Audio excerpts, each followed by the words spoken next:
Good morning.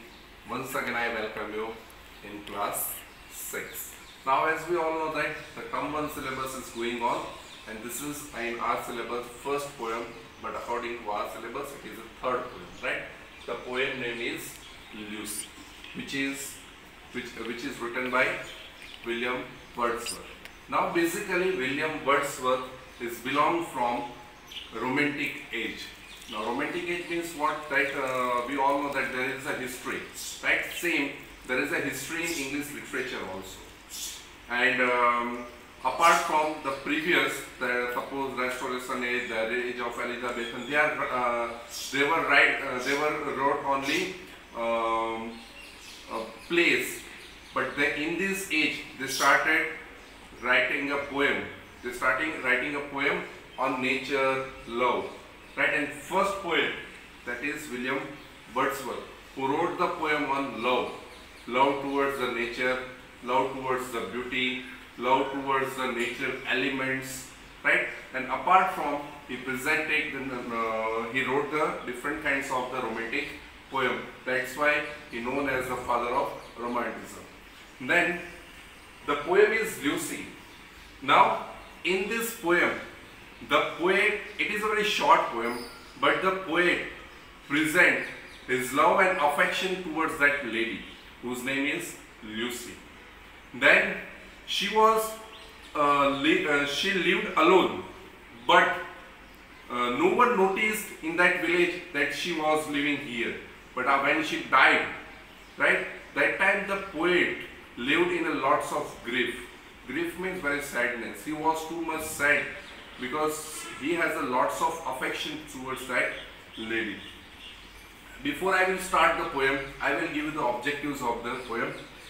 The first objective, to infer the story in the poem. Now what is the story in this poem? You have to learn from this chapter. Then to appreciate the speaker's emotions. Now it is a very basic and very perfect, very most important thing, that poet's emotions.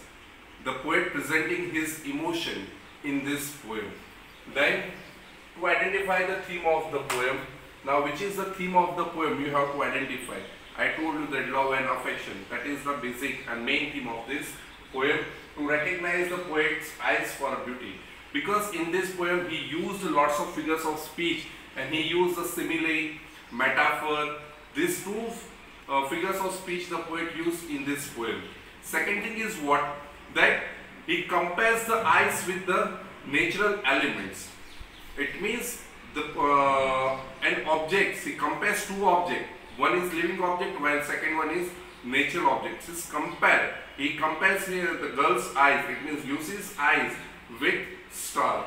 And beauty is the very simple thing. He saw beauty in the eyes, but it is very simple thing, and that's why he identified.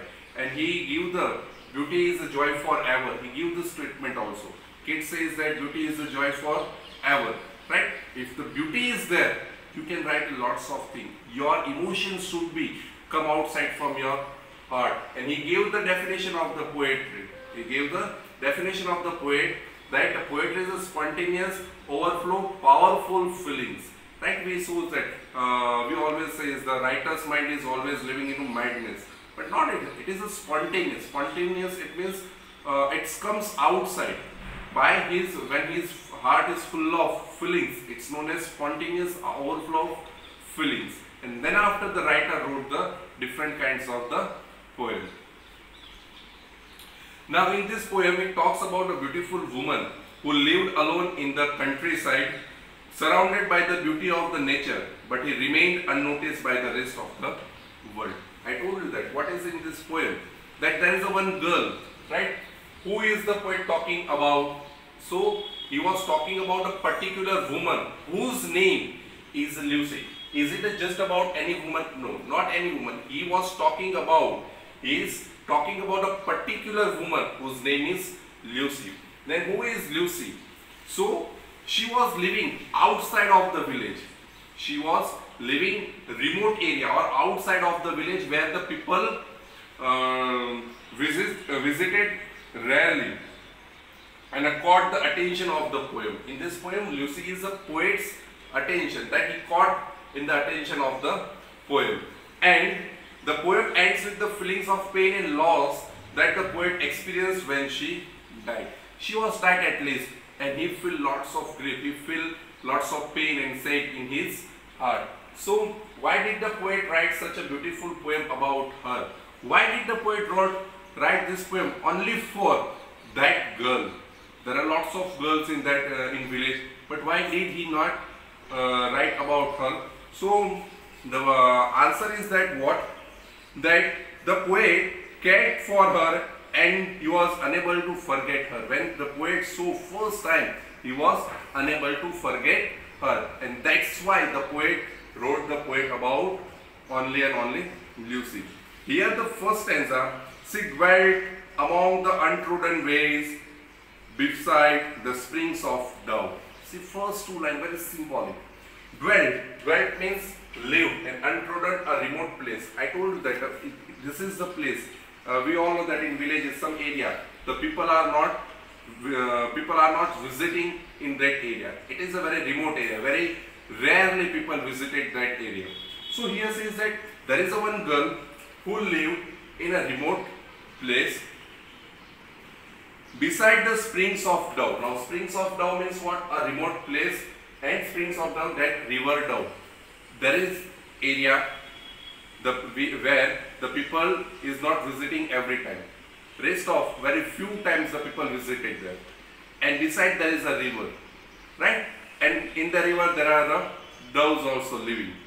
So this area is look like a remote area, right? So she lived in that place, a maid whom there were none to praise and very few to love. See this thing, right? A maid. Maid means what? A young unmarried girl, whose name means young unmarried girl. She lived in that area and said what? And very few to love. He was praised, he was admired about her love, and that's why the poet used this line. So here says that why has the poet referred to Lucy in the past tense? Why did the poet wrote this poem in past tense? So he says that it indicates that she is no more nowadays. The poet referred the poet into the past tense because at present she has no more. She was died, and that's why the poet used this line. And what is the tone of the poem? What is the tone of the poem? The tone of the poem is very sad. He was very filled, sad, very grief in his heart. So we can say that it is a tone of sadness. Then what is the poet talking about in the first stanza? So the poet talking about in the first stanza what? That the first stanza talks about a woman whom nobody noticed and who lives by the riverside all by herself. Nobody noticed that there was one girl who lives in this area. There is one girl who lives in this area, right? But she lived where? She lives where? So she lives beside the riverside, and she has no admirer and suitor around her. She has no admirer. No admirer, no one has to praise her, and no one suitor for him. So he is for her. So that's why the poet introduced here. She lived very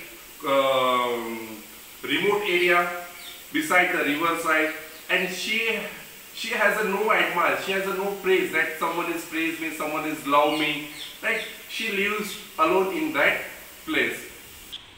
And the next question: what has the poet done by the writing a poem about her? So the poet has what has the poet done?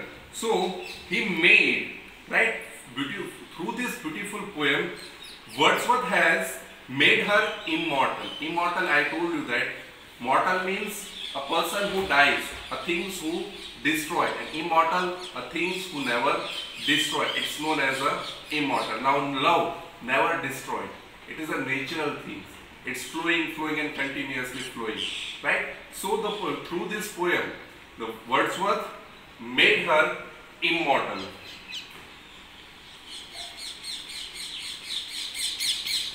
Now in second stanza, a violet by a Moses stone, half hidden from the eye, fair as a star when only one in the shining in the sky. See this thing. A violet by a mossy tone, right? Her eyes is her eyes color is what? Violet color. And mossy stone, half hidden from her eye. In her heart, she has a lots of grief, right? He has a lots of problem. Her eyes, the poet see very half the poet. It means the poet show her eyes very half. But in her eyes there are lots of grief, lots of pain, right? Fair as a star. Her eyes, here the poet compares her eyes with the star when only one in the shining in the sky, right? We all know that. Now, fair as a star when only one in shining in the sky. Now here the star, it means what? Which is the star who's shining into the sky? It means Venus. We all know that Venus is a goddess of love. Now Venus is a goddess of love. And the poet compares her eyes with the goddess of love. It means Venus. And here the poet used in this line, there are two figures of speech. First line, fair as a star, it means he compares this line with whom? It means star, right? It is a simile, and when only one is shining in the sky, it is a metaphor, right? It is a metaphor, and even he says that a violet by a mossy stone, half hidden from the eye. Now in this line also the poet used metaphor. And so here the question, why is the poet talking about a violet and star in the second stanza? So the poet says why. So he says that in the second stanza the poet compares her to a flower, a violet that remains hidden, right? There is a one flower which is color violet and remains hidden. It will always remain hidden by a mossy stone. So here the poet compares that her flower, right? Metaphor, like some flowers who grown which is in color purple, but he half hidden into the stone. And then to a tiny stars that stands out when alone in the vast expanse of the sky, right? So here says what? It was violet color. He says that metaphors and simile as a delicate as a flower and as a shining star. So why did poet says that? We know that some one flower which is in color violet in color, right? He half hidden. It's not grown outside of, half into the stone and half outside. And that's why the poet says that mossy stone, it means stone. It's covered by the stone. And that's why poet compares that her heart also covered by what? Full of feelings, griefs. She has a no admire that someone loves me. And that's why the poet used this line, right? Her eyes is a violet, means a violet, mossy stone, and even her eyes, the poet compares with the Venus, right? Because we all know that only the Venus, right? At the morning till late night, early evening to till early morning, it was only and only into the sky, and it is the very brightest star or brightest planet in the universe. The third say, she lived unknown and few could know when Lucy ceased to be. First time the poet used the line, first time the poet used her name, Lucy. Ceased to be, it means died. Ceased to be means what? Died. But she is in her grave, and oh, the difference to me. See this thing. She lived unknown. She lived unknown means she is alone. Right? No one knows that she lived in our village. And very few people could know when Lucy died. Right? Ceased to be, it means died. Not the whole village know that Lucy were died. Only and only few people know that she died. But when she died, right? But she is in her grave, and oh, the difference to me. So here says that what is the tone of the third stanza? So what is the tone? Because she died, and poet has an affection towards that lady, right? So what is the tone? She has no more in this world, and that's why he was very in grief, very in sad mood. So the tone of the poem is sad, and the difference to me. Here there is a long difference between the common people and towards me. In that village, the people did not know that she lived here. But very few people know, and among them few people, I also know that she lived here. And what does the poet mean by the last two lines? What is the meaning of the last two lines? So the last two lines says that he is unable to cope with the distance her death and his life have drawn. He cannot believe that she died. He cannot. Who is he in this line? The poet. Poet did not know. Poet cannot believe that she has died. She is believed that she is still alive. But actually she died. And he could not cope up with that thing. And whatever her feelings, whatever her love, right, towards her, it was drawn into the pain. So students, this is the poem, very little poem, very few lines, 12 lines this poem. But in this poem, the poet used lots of elements for her.